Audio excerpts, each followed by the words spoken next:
All right, guys, so let's start it. Good to have everyone here. It's Tuesday, 5:05, 5:04 here in Australia. I hope everyone could have a good weekend with family, friends, the loved ones. It's always good to have a bit of time with your family and understand a bit that it's not only about market. You need to have a time for yourself. You need to have a time for your family. Um, of course, maybe if you guys would like, um, I could bring a little bit of more into fund management sort of structure and how to manage funds and how to treat your trading as a business. Because when it comes to reality, lots of people want to give a better life for the family, want to of course make more money and blah blah blah that everyone knows, but it's not only about the money, it's all about be able to have a consistency.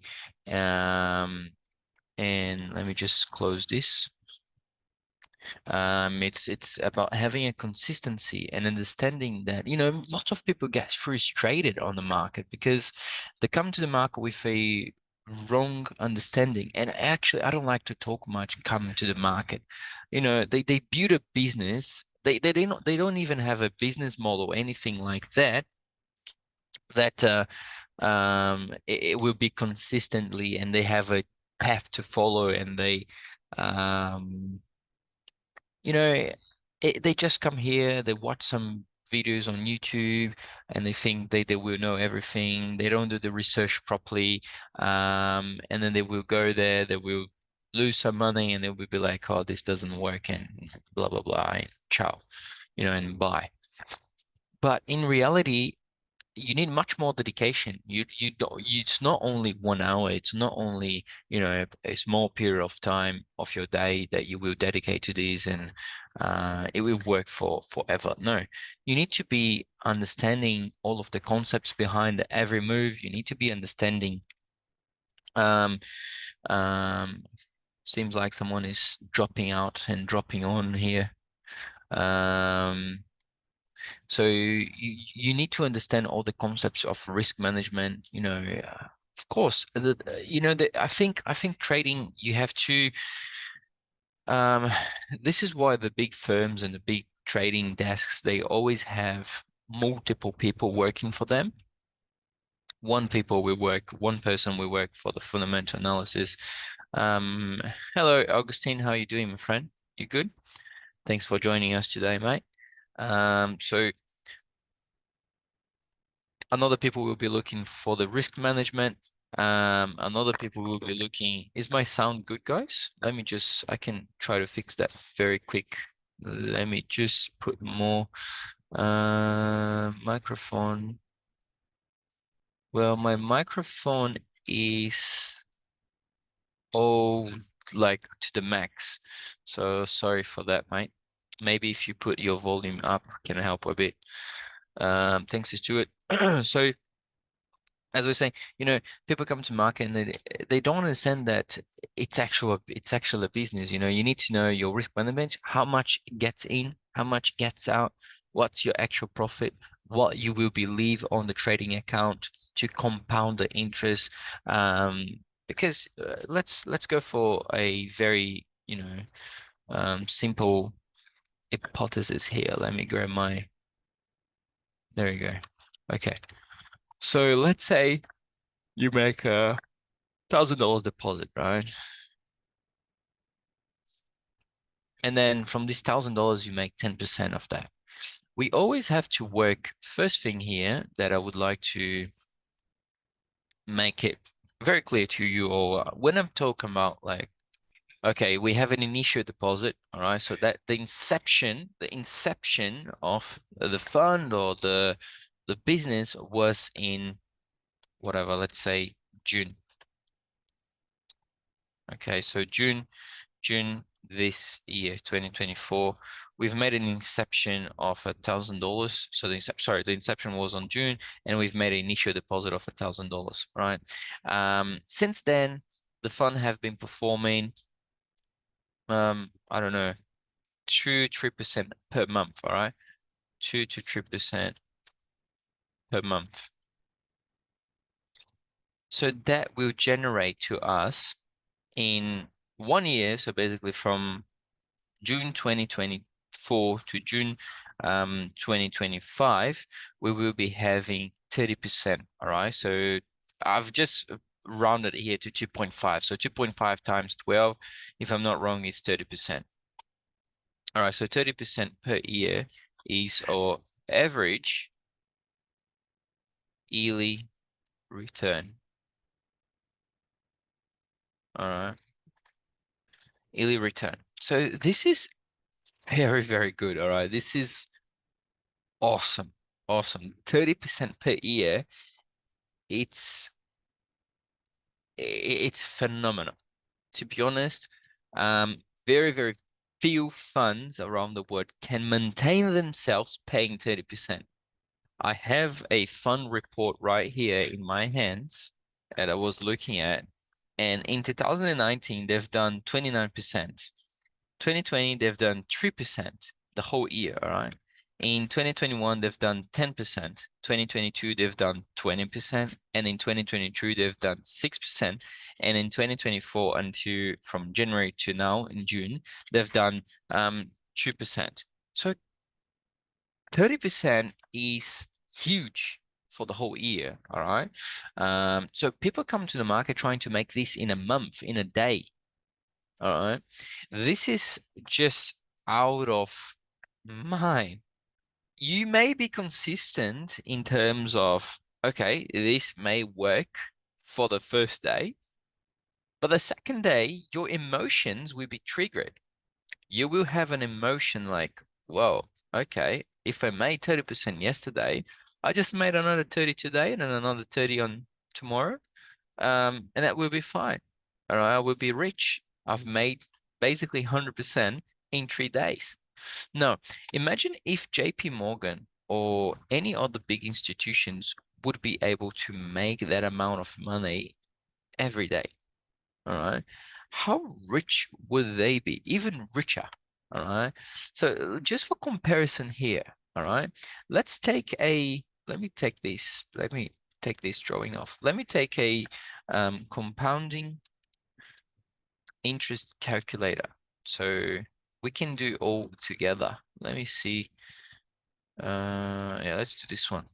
So it's easier for you guys to see, but I can explain to you the maths behind it, of course, if you would like to. But compounding interest is one of the most used tools by hedge funds, by institutional traders, and so on. Any investor that knows what they're doing compound interest. Basically, let's say if you make, now talking about monetary profits, right? Let's say if you make $1,000. With that $1,000, you've made $1,000 on top of a $10,000 account. Okay.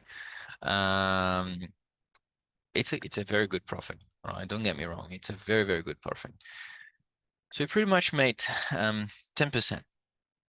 You will grab from the $1,000, you will grab 500 for yourself. So you will withdraw $500, maybe to pay your bills, like the fund. So your business is structured. See what I mean?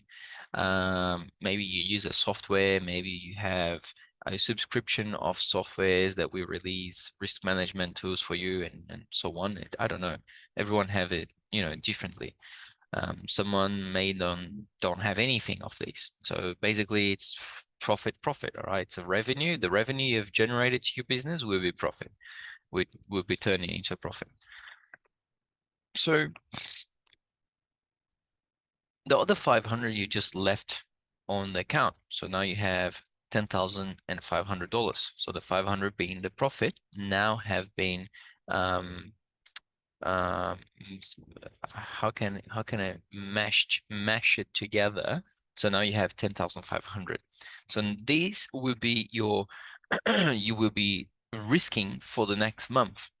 So your 1% of every trade you do, or 0.5% of every trade you do from a risk perspective, you will be calculating on top of the 10,500, not at the 10,000. So let's say that the next month you made another 500. Okay. So now you're up again to 10,000, sorry, to 11,000. All right. So you go and withdraw maybe 30% of this, so $300. All right. Um, and it goes from there. So basically, let's calculate here with the 30% a day, how much someone could make with $100, all right, investment, the deposit, they do $100 deposit, all right? So initial investment is 100, it's dollars, of course, interest rate daily, 30% over only 1 year. All right. Additional, no, nothing additional. All right. So no additional things. How much do you guys think at least $100 will turn? I will leave it for 30 seconds answer.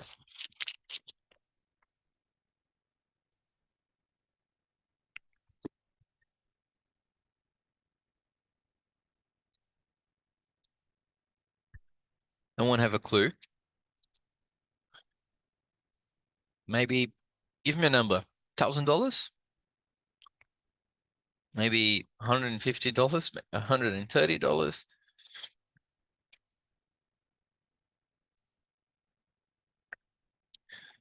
3 to 5%. No. All right, let's see how much it will be. These in 1 year would basically be 116 billions, sorry, trillions, 75 billions, 441 million, $772,299 and 88 cents. Mate, you will be richer than Elon Musk. All right. So what I just want to show with all of these is forget about doing crazy percentages of your capital every single day. It may happen sporadically, maybe today, maybe tomorrow, or on a event driving news. Even if you do 5% a day, all right, you will have in 1 year from $100 initial deposit, you will be having, if you do 5% every day on top of your investment, your deposit, you would be having $6,584,603 by the end of the year. All right, in a 12 months year. So just crazy. Okay. Now let's turn these into a bit more professional and a little bit more um simple, all right, to manage. No headaches. It won't be numbers interesting like this as you have as you turning $100 to 6 million. This is, it could happen. Definitely can. I'm not saying it can't. But it's just you know, out of the mind of this could happen in maybe 1 out of billion people try. Okay. So let's do maybe a monthly. Normally, all the funds around the world, they're delivering 1 to 2%. So let's do 2%. All right. Very optimistic. So 2% over the course of 5 years. All right. With $100, let's go for $1,000. All right. So we're basically doing a VAMI. So VAMI, basically VAMI is a measure utilized by KPMG, PwC, all of these big auditors that they basically take your strategy, put $1,000 since inception of the fund and measure these into compounded interest for the period of your fund. So since inception, whatever, 2024, and we are 1 month of our strategy. So the $1,000 times whatever percentage we've made on that month. But if you have an inception of your strategy since 2020, now it's 4 years. So This is pretty much how they do. All right. And then they measure later on, we need a benchmark. So that basically will be the S&P 500 for most of the funds in the world. We can discuss that about later. All right. So 2% over a course of 5 years with an initial investment of $1,000, it will give to us in the end of these 5 years, $3,000, 281 and 3 cents with a 2% interest rate monthly. All right. So that's pretty good.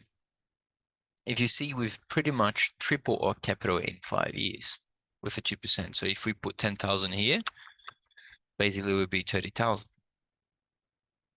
All right, 32,000. So that's much more realistic, and that's what we should be focusing on. All right, not like huge returns. You know, when you search on YouTube, let's say, let me just grab a normal YouTube so it doesn't have my videos or anything like this. Forex strategy that works every time. You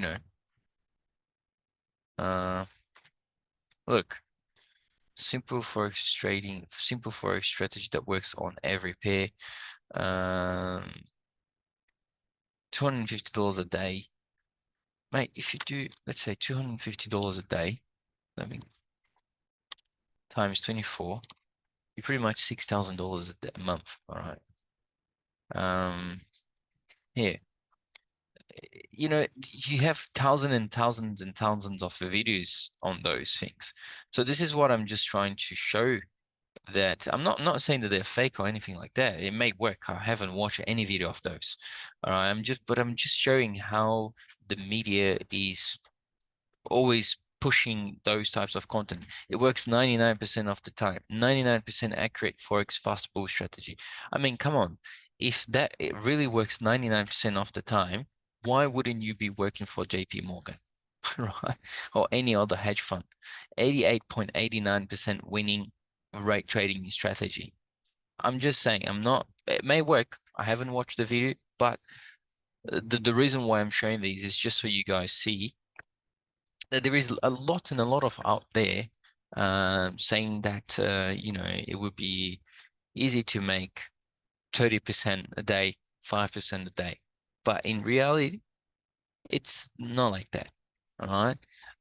So I'm just being very, very realistic for today. Now, the reason why I'm talking about these is, you know, as I just mentioned. Anyways, uh, there's some drawings on my screen. Who is drawing on my screen? Can you please just take those drawings off? How can I do this? Let me have a look. Oh, there we go. Done. Okay. So let's go for, you know, a little bit of having a look at the market movers for this week. What's going to go into the economic calendar and what that happened with the market on yesterday and last Friday, because it was NFP. And of course, this week it would be very busy, as I've mentioned on the beginning of the webinar, for the US dollar. All right.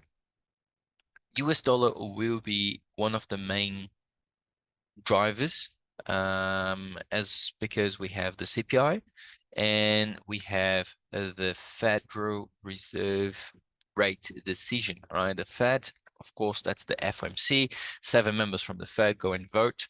And this one, if not the most important one for the year, it's definitely one of the most important of the year. All right. Because I don't know if you guys remember that, but last month, that was a while back, I know, I've discussed it, why the US dollar was being so strong. Let me grab the US dollar index here, so you guys can see. When this happened on the Wednesday, 10th of April, all right? So that was a while back, actually. yeah, last month, not last month because we're in June already. So 2 months ago in April, we had this huge move up, right? Um, of course, this was a news trigger event, but then after this, the move was pretty much because one of the dovish members have get out from the FOMC. Just remember that we have the Fed and we have the FOMC. All right, they are same institutions but different institution at the same time. All right, let me explain these. Let me draw these. Where is my pen? There we go. All right, so the Fed and the FOMC,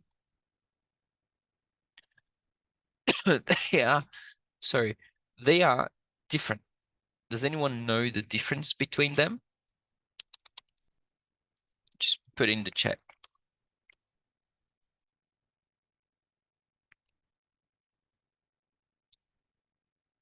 No? All right. So basically, the Federal Reserve System, that is the Fed, is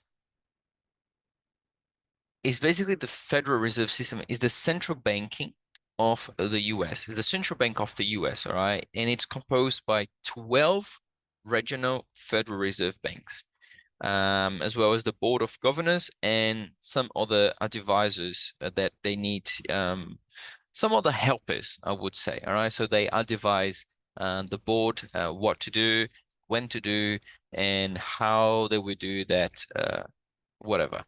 No, they're not the same. They are different. So they have similar structure, all right, but different responsibilities.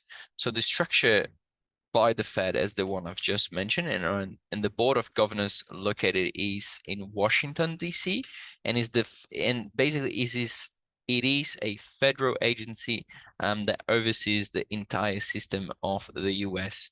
What's going on with the marker here? Okay. Um, oversees the entire system, right? The responsibilities of the Fed is the monetary policy, all right? So the Fed will implement the monetary policy to manage inflation and therefore maximize employment and as well stabilize interest rates and will supervise and regulate. So the Fed is basically supervising and regulating the banks to ensure the safety and soundness of the banking system.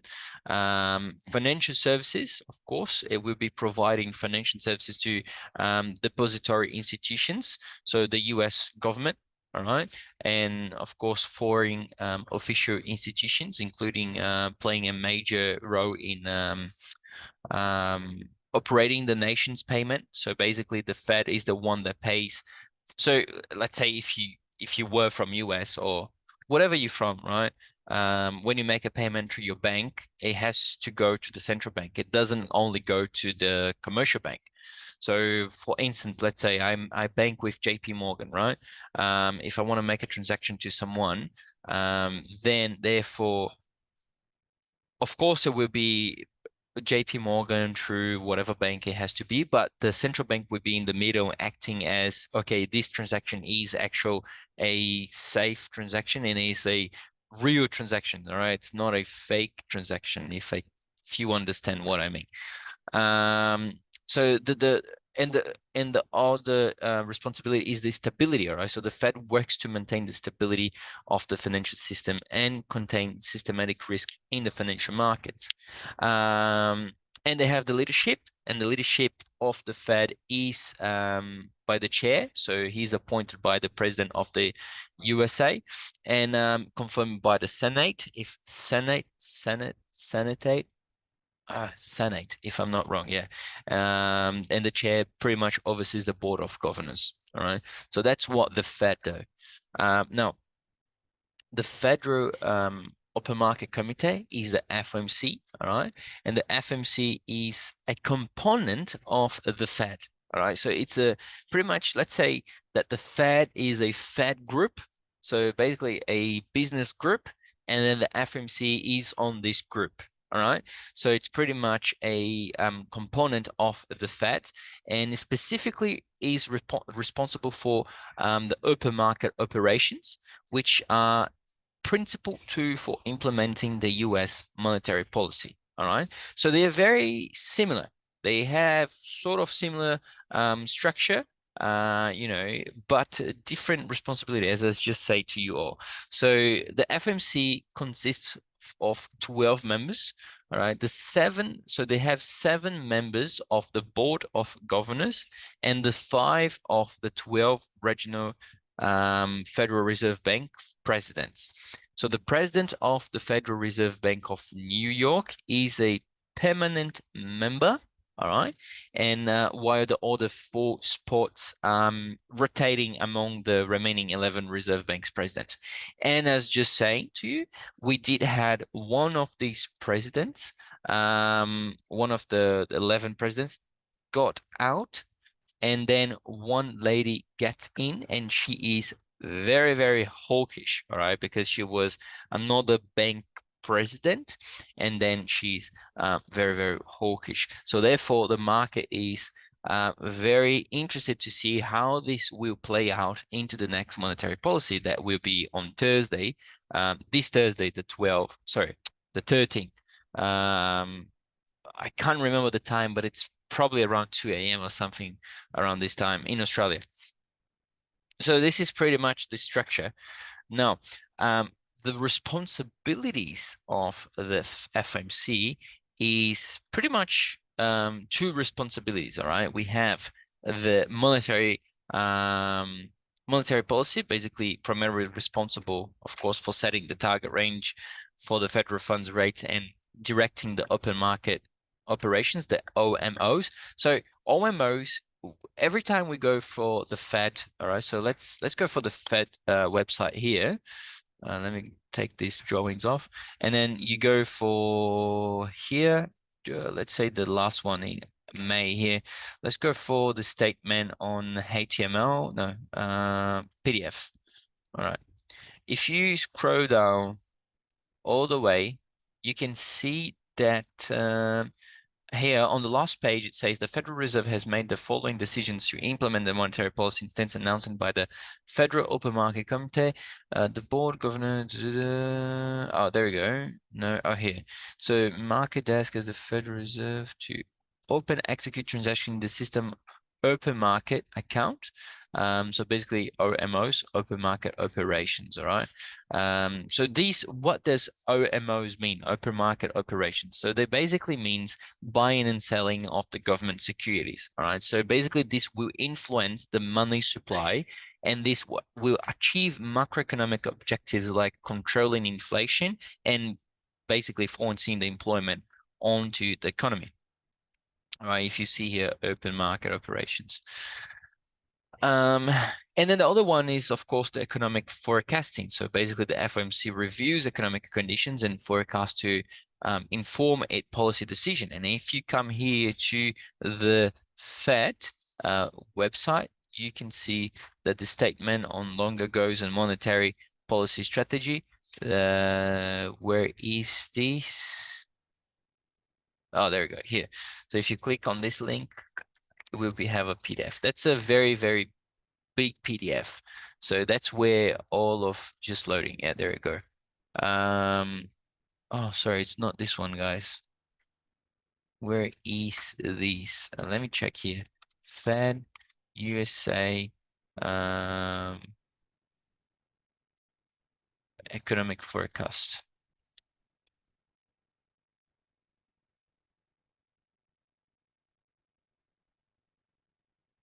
Okay, projection materials. There we go.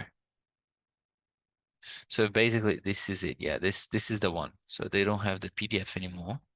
They should. Where is this? Let me have a look.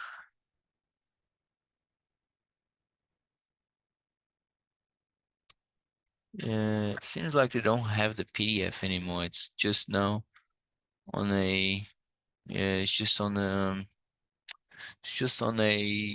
HTML website. So interesting. That's why it's not there. Anyway, so as I was saying, so they do the economic forecasting as well. So as you can see here, economic projections, and that's for March. All right. And they have the meetings. All right. So the FMC meets 8 times a year. And basically, they will discuss economic conditions and they will set the monetary policy as we're going to have on Thursday. And during these meetings, the committee will review economic and financial conditions. They will determine the appropriate instance of the monetary policy, and then they will assess the risks to the longer run for the country goals, working together for the price stability and the sustainable economic growth. So basically, the Fed is a overwatching central banking system that are responsible for the board, and then the FMC is pretty much a specialized committee from the Fed. All right, so that's the difference between both of them. Is any questions on that?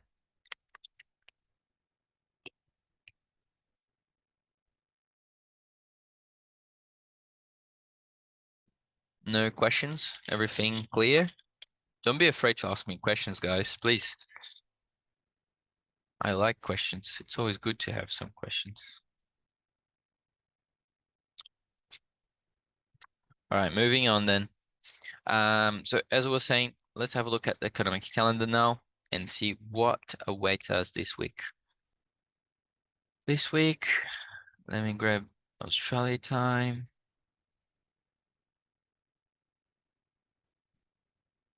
See, it's a bit slow today, I don't know why. All right, so Monday we had the GDP from Japan. What? Oh, okay, that's correct. Yeah, so it came a bit lower, 1.08, but still negative. So yeah, not there yet. That's the year over year, yeah. Now on today we had the unemployment rate for the pound for the UK. Came in a bit higher, 0.1% higher than expected. Consensus was no change, 4.3%, and then it came in at 4.4. Wednesday, tomorrow, we will have the PPI and the CPI for China, 10-year note auction for the USA, German CPI, month over month, all right, at 4 p.m. for us. Core CPI, and of course that. Okay, so here is a big take, all right. This one, oopsie, let me change the color. So CPI here. So 10:30, we're gonna have the core CPI, and we're gonna have, of course, year over year and month over month, and then 10:30 as well. We're gonna have the normal CPI, month over month, and year over year. Does everyone knows what's the difference between the core CPI and the normal CPI? It's very simple, actually. It's not like anything huge. Nope. Oh, okay. I thought you guys knew that, but that's fine. I can explain to you. Not a problem.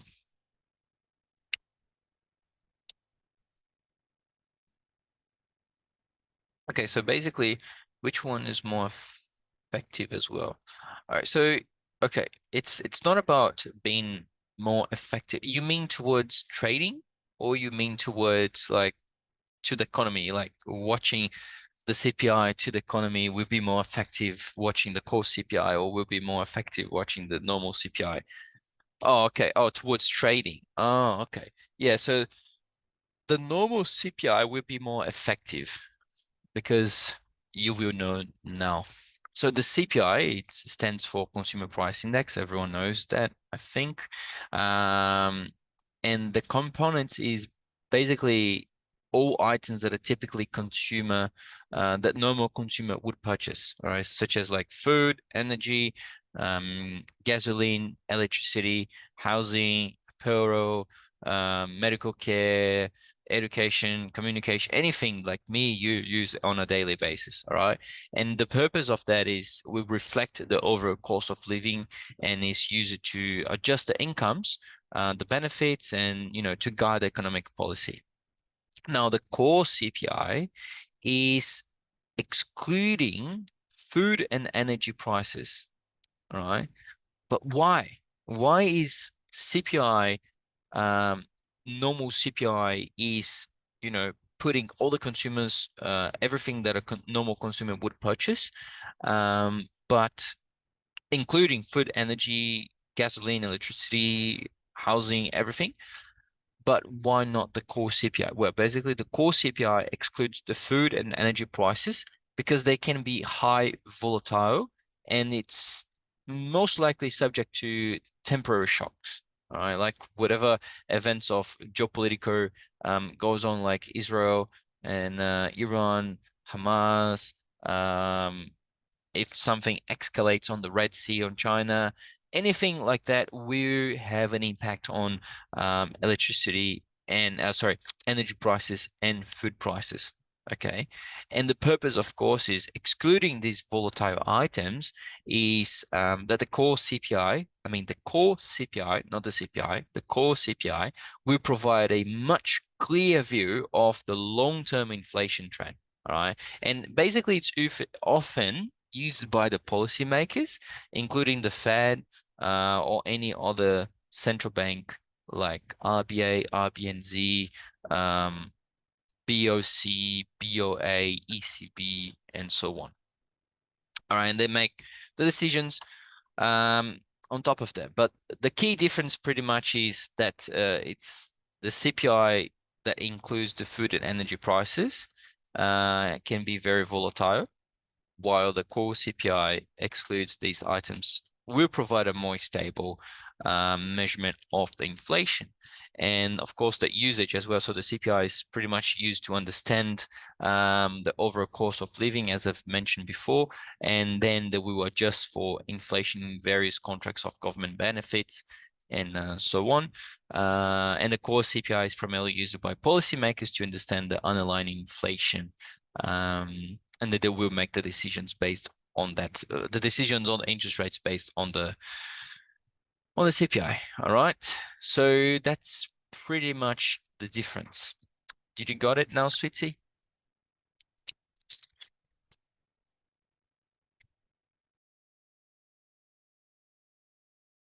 Yeah, that's good, mate. Glad I can help you. Any more questions?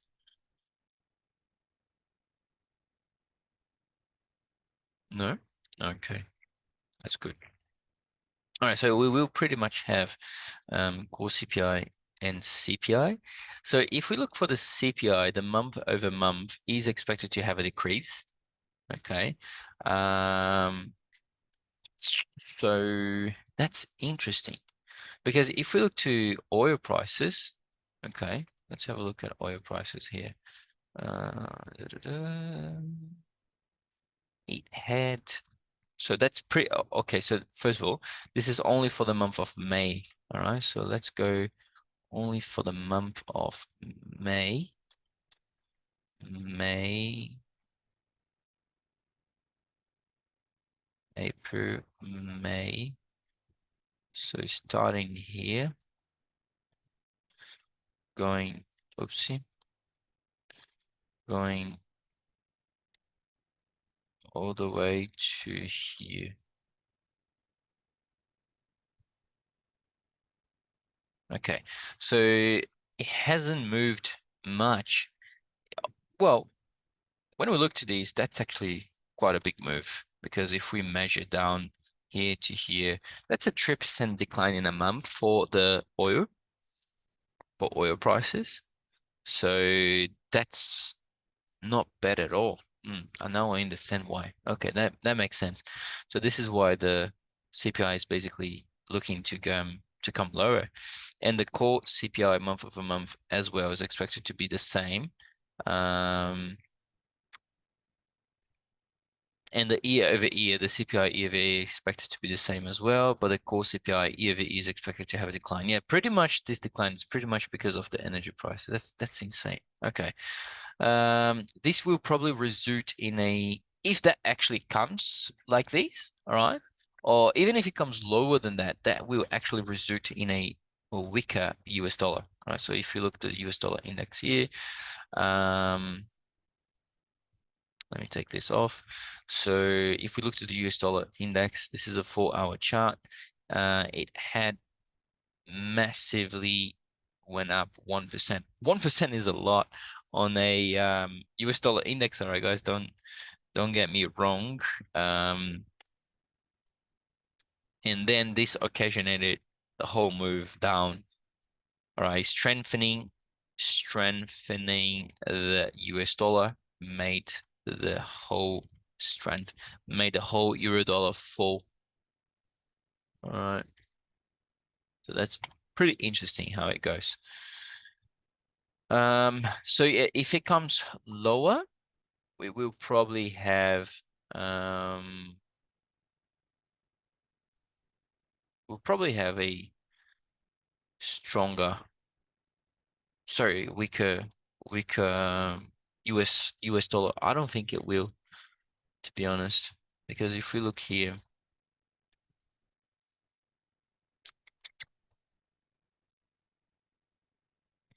yeah, guys, feels like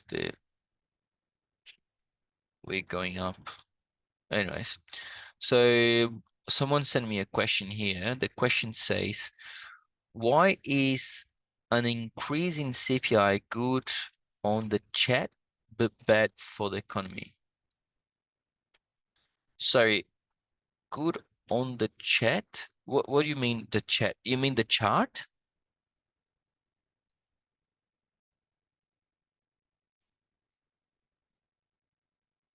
Sorry, can you just um oh, you mean chart? Okay. Because I was like, what do you mean by chat? Here on the chat, nothing means to us. Um, why is an increase in CPI good on the chart but bad for the economy? Okay. Um, all right. So let me give you some examples here. All right. Let's just start with examples for this question. I've explained this quite a bit already, but maybe you wouldn't hear. Um, but there is it's okay. So it's on the long term for the economy. It has negative consequences. All right. So it will pretty much erode the purchasing power. So it will reduce the purchasing power. So prices will rise with high inflation. Um, and with the purchasing power of the money declines. Okay, because your money is worth less than it was worth before high inflation. So consumers will buy less with the same amount of money, which will be leading to a decrease in the overall standard of living. This will occasionate as well an uncertainty and planning. All right, so high and volatile inflation creates uncertainty and it make it harder for business and consumers to plan for the future. So investment and long-term contracts become more riskier and riskier. Okay. Interest rates, of course, we all know that higher the inflation, higher the rates. So basically the central banks like the Federal Reserve I was just talking about, it may raise the interest rates to combat the high inflation. High interest rates increase borrowing costs for the consumers and business, and which will slow economic growth and lead to high unemployment. Okay.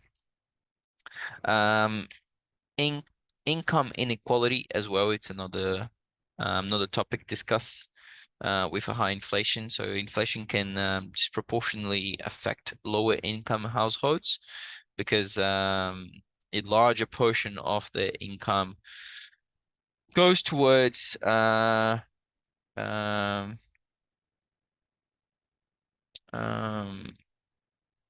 goes towards necessities like food and energy, which often see significant prices increase and so on. So there are a few things, all right, but pretty much these are the ones. Luca, what do you think on tomorrow's CPI and bearish on dollar? Yeah, as I was just saying, most probably, guys, let me just think will be lower. Yeah, so I think that inflation will be actually will be as expected or a bit lower, all right, dragging the US dollar down. And the Fed, of course, one cut. It's too early for the Fed to cut at this moment. It's just not worth for them at this instance. What else? Oh, yeah, and then that should be it, guys. So we come to an end of another webinar. Hopefully everyone had a great time, and stay tuned because there are some things new coming. And if you haven't yet watched the videos on YouTube from today, please do it. It's very, very nice. I will send the link on the Telegram. And you will be able to watch that. All right, guys, thank you so much. Have a lovely week, and see you on Thursday. See you all. Ciao, ciao.